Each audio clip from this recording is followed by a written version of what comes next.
وَقُلْ جَاءَ الْحَقُّ وَزَهَقَ الْبَاطِلُ إِنَّ الْبَاطِلَ كَانَ زَهُوقًا۔ الحمد للہ وکفى وسلام علی عباده الذین اصطفى، اما بعد، اللہم الہمنی رشدی واعذنی من شر نفسی۔ سامعین، ملک کے نامور عالم دین سلمان ندوی پرسوں وفات پا گئے۔ ان کی وفات پر جہاں یہ سوالات اٹھے کہ ان کے لیے دعائے مغفرت اور نماز جنازہ پڑھی جا سکتی ہے یا نہیں، وہیں یہ سوال بھی تھا کہ انتقال سے پہلے انہوں نے توبہ کی تھی یا نہیں، چونکہ انہوں نے صحابہ کرام کی شان میں گستاخی کی تھی اور سیدنا حضرت معاویہ رضی اللہ تعالیٰ عنہ کو بطور خاص نشانہ بنایا تھا، انہیں سخت اور برے القاب سے بھی یاد کیا تھا، اس لیے یہ سوالات گردش میں رہے۔ کل ان کا ایک بیان عام کیا گیا جس کے بارے میں دعویٰ کیا گیا کہ وفات سے چند دن پہلے انہوں نے اپنے جرم پر معذرت کر لی تھی۔ معذرت نامہ اور توبہ و رجوع کے نام سے اس بیان کو خوب عام کیا گیا۔ میرے پاس بھی یہ ویڈیو آیا کہ ذرا اس پر کوئی تبصرہ کریں۔ میں نے تحقیق کی تو جو کچھ سامنے آیا وہی پیش کر رہا ہوں۔ سامعین، اس سے پہلے کہ سلمان ندوی کے توبہ و رجوع پر تبصرہ کروں، مناسب سمجھتا ہوں کہ ان کا وہ بیان اپنی آواز میں پیش کر دیا جائے تاکہ تبصرہ سمجھنے میں آسانی ہو۔ حمد و صلات کے بعد انہوں نے کہا، ابھی مجھے ایک تحریر اپنے دوستوں، بزرگوں، محبین اور محبوبین کی طرف سے ملی، جن میں سر فہرست عیسیٰ منصوری صاحب ہیں، ہمارے برادر عزیز مولانا سعید الرحمن فیضی صاحب ہیں، ہمارے بزرگ ڈاکٹر محسن عثمانی صاحب ہیں۔ مختلف حضرات کی طرف سے ایک تحریر ملی کہ بھائی، جو موضوع چھڑا ہوا ہے اس کو بند کر دینا چاہیے، تو میں ان کا بہت ہی قدرداں ہوں، شکر گزار ہوں، اور وہ بہت ہی فکر مند ہیں، درد مند ہیں، اور جو کچھ ہوا اس سال 1.5 سال میں اس سے پریشان ہیں، اور ظاہر ہے کہ ان سے زیادہ میں پریشان ہوں کہ میں نے جو باتیں بھی کہی تھیں بہرحال صرف حدیثوں کی بنیاد پر کہی تھیں، لیکن میں نے انہیں بند کر دیا۔ میں نے یہ اعلان کر دیا کیونکہ ہمارے جو مخلص ہیں اور ہمارے عزیز ہیں اور ہمیں محبوب ہیں، ان حضرات کی طرف سے مخلصانہ بات جو فرمائی گئی ہے میں اس سے پورا اتفاق کرتا ہوں۔ میں چاہتا ہوں کہ امت میں فتنے نہ ہوں، اسی لیے میں نے ایک تاریخی اعلان کیا جس میں میں نے یہ بات بیان کی کہ حضرت حسن رضی اللہ تعالیٰ عنہ کے طریقے کو اختیار کرتے ہوئے میں نے خاموشی کا فیصلہ کیا، اور یہ فیصلہ کیا کہ بھائی، جیسے یوم الجماعت قائم ہوا تھا جب حضرت حسن رضی اللہ تعالیٰ عنہ نے تنازل اختیار کر لیا تھا، ویسے ہی میں چاہتا ہوں کہ یوم الجماعت قائم ہو میرے درمیان اور میرے تمام بڑے چھوٹوں کے درمیان وہ افراد کہ جنہوں نے اس مسئلے کو بہت ہی شدت کے ساتھ لیا۔ حالانکہ مسئلہ صرف اتنا تھا کہ ہم لوگ اور کچھ اہل علم بیٹھتے، حدیثوں کا مطالعہ کرتے، اور جہاں غلطی ہوتی مجھ سے میری اصلاح ہوتی، جہاں ان سے غلطی ہوتی تو ان کی اصلاح ہوتی، لیکن بہرحال یہ نہیں ہو سکا اور بات کو بہت بگاڑ دیا گیا، اور ظاہر ہے کہ حالات بہت خراب ہیں۔ ان حالات میں خدا نہ خواستہ اگر ہم آپس میں جھگڑتے رہے تو جو فرقوں کے درمیان جھگڑے ہیں وہ تو ہیں ہی، مزید ایک فرقے، ایک حلقے کے درمیان کے یہ جھگڑے صرف ہمارے دشمن کے لیے مفید ہوں گے اور ہمیں نقصان پہنچائیں گے۔ اللہ کے ہاں جو معاملہ ہوگا وہ تو اللہ ہی جانتا ہے، اور ہر شخص اپنے کو حق پہ سمجھتا ہے تو وہ اطمینان کرتا ہے، لیکن میں نے اس کا اعلان کر دیا آج سے تقریباً 6-7 دن پہلے۔ میں اب اس موضوع کو بند کر رہا ہوں۔ میری درخواست ہے اپنے بزرگوں سے اور بھائیوں سے کہ براہ کرم سب کو بھی نصیحت کریں کہ جب کسی موضوع کو بند کر دیا جائے، جو عمل حضرت حسن نے کیا، جب میں ان کے حوالے سے عمل کر رہا ہوں تو پھر پچھلی باتوں کو لانا، بودنا اور سخت ماحول بنانا، گالیاں دینا، ان کو نصیحت فرما دیں کہ بھائی، اس سلسلے کو بند کرو۔ اس ملک کو نہ تو اس شدت کی طرف لے جاؤ جس نے پاکستان کو جھلسا دیا ہے، اور نہ ادھر لے جاؤ کہ سیریا، عراق، یمن اور لیبیا کے مقتل نظر آئیں۔ انہی سب چیزوں سے بچنے کے لیے ہمیں اجتماعیت کی ضرورت ہے۔ اگر آپ یہ سمجھتے ہو کہ بھائی میں نے غلطی کی تو میں اپنی غلطی پر 1000 بار معافی مانگنے کے لیے تیار ہوں۔ اگر غلطی ہے تو میں اللہ سے بھی اللہ کے حضور توبہ کرتا ہوں، اور ظاہر ہے کہ میں مسئول لوگوں کے سامنے نہیں ہوں، اور نہ مجھے اس کی فکر ہے کہ بھیڑ میرے ساتھ رہے، اس لیے ایسا کوئی مسئلہ نہیں ہے۔ الحمدللہ اللہ کے ساتھ میرا تعلق رہے، اللہ کی رضا حاصل رہے، نبی صلی اللہ علیہ وسلم مجھ سے راضی رہیں، اس کے علاوہ الحمدللہ مجھے اور کچھ نہیں چاہیے۔ لیکن بہرحال دنیا میں زندگی آپس کی محبت کے ساتھ گزاری جائے، اجتماعیت کے ساتھ کی جائے، غلط فہمیاں دور کی جائیں، کینے دل سے نکال دیے جائیں، عداوت و نفرت ختم کر دی جائے کہ مطلوب ہے۔ اس لیے میں عیسیٰ صاحب اور دیگر حضرات نے جو کچھ لکھا ہے اس کا استقبال کرتا ہوں اور خوش آمدید کہتا ہوں، اور میں ان کے اس مثبت مطالبے پر لبیک کہتا ہوں۔ میں بار بار اظہار اس کا کئی مرتبہ کر چکا ہوں، لوگوں کو یاد نہیں رہتا۔ پہلے دن سے جب میں نے بیان دیا تھا اسی وقت سے میں نے تقریری طور پر یہ بات طلب کی تھی کہ اس موضوع کو بند کر دیا جائے، ڈھک دیا جائے، نہ چھیڑا جائے، کیونکہ جب بھی کوریدا جائے گا تو بس پھر فتنے ہی پیدا ہوتے ہیں، لڑائیاں ہوتی ہیں، جذبات گرم ہو جاتے ہیں۔ اس لیے بہرحال یہ میری پہلے دن سے درخواست رہی، اور پھر میں شاید 7-8 مرتبہ اس درخواست کو دہراتا رہا۔ اب ظاہر ہے کہ جب شدت کے ساتھ مخالفت کی گئی تو مجھے قرآن اور حدیث میں دلیلیں تلاش کرنی پڑیں، اور الحمدللہ اللہ کا فضل ہے، نہ کسی کتاب عقیدہ کا میں نے حوالہ دیا، نہ کسی شخصیت کا، صرف اللہ اور رسول کا مسلسل 1.5 سال سے ذکر کر رہا ہوں۔ میری تمام تقریروں میں یہی ہے۔ ہاں یہ بات ہے کہ شکایت کی گئی کہ بہت شدت کے ساتھ بات کرتے ہیں، تو بھائی شدت سے بھی میں توبہ کرتا ہوں، کیونکہ میں نے تو مشعل المصابیح جو کتاب لکھی ہے 10 جلدیں شائع ہو چکی ہیں، مشکات کی شرح کر رہا ہوں۔ ہر جگہ اسلام میں جو یسر کا پہلو ہے، جو سماحت کا پہلو ہے، اس کو پیش کرتا ہوں۔ مسائل میں بھی اسی پر سارا زور دیتا ہوں۔ اسی طرح ان سب مسائل میں بھی شدت نہیں ہونی چاہیے۔ وَجَادِلْهُمْ بِالَّتِي هِيَ أَحْسَنُ، اگر بحث کرنا ہے تو شریفانہ انداز سے، خوشگوار انداز سے، محبتوں کے ساتھ ہو۔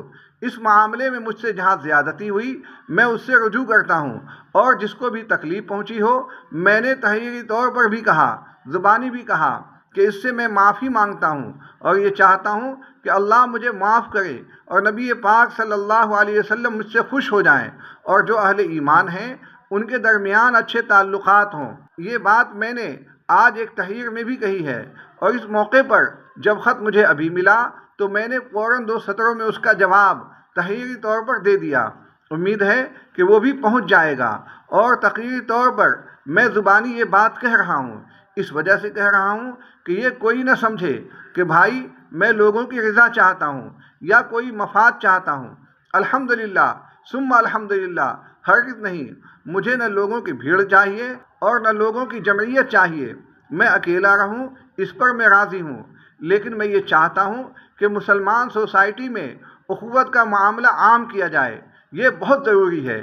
کسی کی غیبت ہو گئی ہو، میں نے غلط لفظ کسی کے لیے استعمال کر لیا ہو، میری زبان کے اندر درستی و سختی پیدا ہو گئی ہو، 10 بار میں اس پر معافی مانگتا ہوں، تاکہ دل صاف رہے اور ہمارے اندر اہل ایمان کی محبتیں ہوں جو مطلوب ہیں۔ قرآن کے ذریعے، حدیث نبوی کے ذریعے جو اہل ایمان کے تعلقات مطلوب ہوں، وہ تعلقات ہمارے اندر پیدا ہوں۔ میں چاہتا ہوں کہ وہ عبارت جو مجھے بھیجی گئی ہے اس کو بھی سب لوگ پڑھ لیں، میرا یہ جواب بھی سب سن لیں، اور مختصر سا جواب جو میں نے اس میں دیا ہے اسے سن لیں۔ اور ایک بیان، آج میں نے کئی آیت کریمہ کا ذکر کرنے کے بعد نیچے لکھا ہے کہ ایک محبت آمیز درخواست، اس کو پڑھ لیں اور فضا کو ٹھنڈا بنائیں، بہتر بنائیں۔ اب فضا کو بگاڑنے کی کوئی کوشش نہ کریں۔ امید کرتا ہوں کہ میں بھی اپنے وعدے کو پورا کروں گا، اور لوگ بھی انشاءاللہ اپنے وعدے کو پورا کریں گے۔ فضا انشاءاللہ صاف ہو جائے گی، دل پاک ہو جائیں گے، اور تعمیری کاموں میں ہم اور آپ سب لگ جائیں گے۔ اللہ تعالیٰ اس کی توفیق عطا فرمائے۔ سامعین، یہاں ندوی صاحب کا رجوعی بیان پورا ہوا۔ ندوی صاحب کا سب سے بڑا مسئلہ یہ تھا کہ انہوں نے حضرت معاویہ رضی اللہ تعالیٰ عنہ کی شان میں گستاخی کی تھی۔ اس بیان میں ان کا نام تک نہیں لیا گیا ہے۔ اسی طرح سیدنا ابو ہریرہ، سیدنا ابو بکر صدیق، سیدنا عمر ابن خطاب رضی اللہ تعالیٰ عنہم کی شان میں بھی تنقیص کی تھی۔ جرم جیسا ہوتا ہے معافی بھی ویسی ہونی چاہیے۔ پھر یہ کہ انہوں نے معذرت کرتے وقت یہ بھی کہا تھا کہ جن باتوں پر تنازع کھڑا ہوا وہ صحیح روایتوں سے ثابت ہیں، حالانکہ ان کے بہت سے دعوے تحقیقات سے باطل ثابت ہوئے۔ علاوہ ازیں تحقیق سے یہ معلوم ہوا کہ یہ بیان 15 ستمبر 2020 کا ہے، یعنی آج سے 6 سال پہلے کا، جیسا کہ اسکرین شاٹ میں آپ دیکھ رہے ہیں۔ اگر اس کو بھی رجوع و معذرت مان لیا جائے تو ہونا تو یہ چاہیے تھا کہ اس کے بعد ان کا کوئی بیان صحابہ کے خلاف نہ آتا، جبکہ صورتحال یہ ہے کہ اس کے بعد بھی انہوں نے حضرات صحابہ کی شان میں خوب گستاخیاں کی، لہذا رجوع اور معذرت کا کوئی مطلب نہیں رہا۔ جو لوگ رجوع و توبہ کے عنوان سے یہ ویڈیو کلپ چلا رہے ہیں جھوٹ بول رہے ہیں اور سننے والوں کو مغالطہ و فریب میں ڈال رہے ہیں، اللہ کے واسطے ایسا نہ کریں۔ سامعین، بات دراصل یہ ہے کہ ندوی صاحب کو پچھلے سال دل کا دورہ پڑا تھا، جس کا ممبئی میں علاج ہوا۔ ان کے دل میں چھلا ڈالا گیا تھا تاکہ خون کی آمد و رفت میں دقت نہ ہو اور دل اپنا کام ٹھیک ٹھاک کرے۔ اس عارضے کے بعد ندوی صاحب نے خطابت چھوڑ دی تھی اور وہ اپنے چینل پر نظر نہیں آتے تھے، الا ماشاء اللہ۔ ان کی تمام تر توجہ مشکات المصابیح کی عربی شرح مکمل کرنے پر مرکوز تھی، جس کی 10 سے زیادہ جلدیں چھپ چکی ہیں۔ انہیں اندازہ ہو گیا تھا کہ زندگی زیادہ نہیں بچی ہے، اس لیے وصیت نامہ بھی لکھ دیا تھا۔ ان کی تدفین ان کی وصیت کے مطابق ہی ان کے ادارے سے متصل مسجد کے پڑوس میں انہیں دفنایا گیا۔ نماز جنازہ ان کے بڑے بیٹے یوسف حسینی نے پڑھائی۔ سامعین، جیسا کہ میں نے عرض کیا کہ ندوی صاحب 1 سال سے بیمار تھے اور کافی کمزور ہو چکے تھے، بولنے کی طاقت ختم ہو گئی تھی، اس لیے بیانات کا سلسلہ بند تھا۔ ان کے چینل پر اس محرم میں بھی کافی بیانات شائع ہوئے، یہ سب بیمار پڑنے سے پہلے کے ہیں، یعنی پرانے بیانات کو نئے عنوانات اور نئے تھمبنیل کے ساتھ پیش کیا جاتا رہا۔ ان بیانات میں وہی باتیں تھیں جن سے اہل سنت والجماعت دکھی تھے، یعنی صحابہ کرام کی تنقیص اور حضرت معاویہ رضی اللہ تعالیٰ عنہ کی توہین۔ اگر انہوں نے رجوع کر لیا تھا تو ان کے آفیشیل چینل سے انہی متنازع بیانات کو شائع کیوں کیا جاتا رہا؟ ظاہر ہے کہ ان کی اشاعت میں ندوی صاحب کی مرضی رہی ہوگی، کیونکہ ان کی مرضی کے بغیر یہ ہرگز ممکن نہیں تھا۔ 4 دن پہلے 27 جون کو بھی ایک تقریر ان کے چینل سے عام کی گئی، جس کا عنوان ہے امیر معاویہ کی خلافت سے سیدنا حضرت حسین رضی اللہ تعالیٰ عنہ کی شہادت تک وہ حقائق جو امت سے چھپائے گئے۔ اس بیان میں بھی حضرت معاویہ رضی اللہ تعالیٰ عنہ پر طعن و تشنیع موجود ہے، لہذا یہ کہنا کہ ندوی صاحب نے وفات سے کچھ دن پہلے یا کچھ گھنٹے پہلے رجوع کر لیا تھا، سفید جھوٹ اور کھلا فراڈ ہے۔ سامعین، کل آدھے منٹ کا ایک آڈیو بھی وائرل ہوا جس میں دعویٰ کیا جا رہا ہے کہ وفات سے چند دن پہلے انہوں نے اپنے موقف پر اللہ سے معافی مانگ لی تھی۔ یہ آڈیو سماعت فرمائیں۔ اللہ تعالیٰ ان کی توبہ کو قبول فرمائے، انہوں نے توبہ کر لی تھی۔ بھائی میں گواہ ہوں اس بات کا، حضرت مولانا سلمان صاحب نے توبہ کر لی تھی اور میں اس چیز کا گواہ ہوں، اور میں نے خود حضرت کے سامنے بات رکھی تھی تو حضرت نے توبہ کر لی تھی، رجوع کر لیا تھا اس تمام معاملات سے۔ تو اللہ کے لیے جو ہے کوئی بھی عالم صحابہ کی شان میں گستاخی نہیں کر سکتا۔ جو ان سے غلطی ہوئی اور دماغ میں کچھ بیچاروں کو الجھول ہو گیا تھا تو ان کے دماغ کی دوا چلی تھی تو انہوں نے توبہ کر لی تھی۔ اللہ تعالیٰ معاف فرمائے۔ السلام علیکم۔ اس آڈیو کی کیا حقیقت ہے اللہ جانے، بولنے والا بھی مجہول ہے۔ کم از کم اپنے نام کی تو وضاحت کر دیتا تو کچھ اعتبار آ جاتا۔ ان کے صاحبزادے موجود ہیں، ان میں سے کسی نے بھی ایسی بات نہیں کہی۔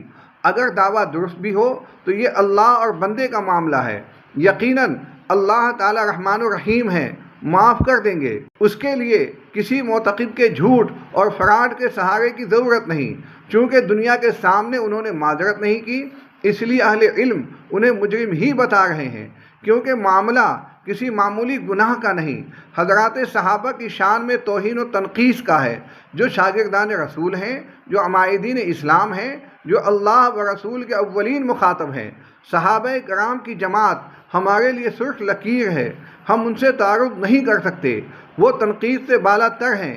اس لیے اہل علم پر لازم ہے کہ ان کے غلط عقائد و خیالات کا علمی انداز میں رد کریں، ان کا دفاع نہ کریں، کیونکہ اس سے غلط فہمی پھیلتی ہے۔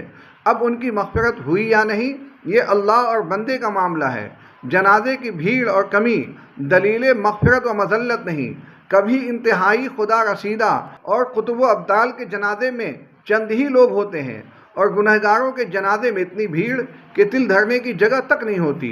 حضرت مفتی سعید احمد پالنپوری صاحب کے جنازے میں 20 سے بھی کم افراد تھے، کیونکہ ان کا انتقال کورونا میں ہوا تھا۔ اللہ تعالیٰ ملت اسلامیہ کے حال پر رحم فرمائے۔ وآخر دعوانا ان الحمد للہ رب العالمین۔